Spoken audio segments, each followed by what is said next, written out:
আমরা ছিলাম।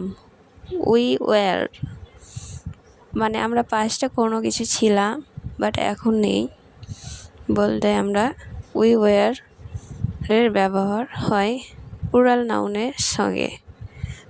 We were plus noun plural number.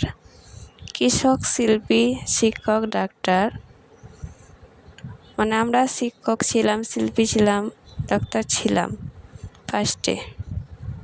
আমরা শিক্ষক ছিলাম। উই ওয়ার টিচার্স আমরা ডক্টর ছিলাম। উই ওয়ার ডক্টর আমরা কৃষক ছিলাম। উই ওয়ার ফার্মার্স ডক্টরস হবে প্লুরাল নাউন। আমরা শিল্পী ছিলাম। উই ওয়ার আর্টিস্ট আমরা অভিনেত্রী ছিলাম। We were actors. এখানে এস বা ইএস যুক্ত হয় প্লুরাল নাম্বারের সঙ্গে। ভিডিওটি যদি ভালো লাগে লাইক, কমেন্ট, শেয়ার এবং সাবস্ক্রাইব করবেন। বাই।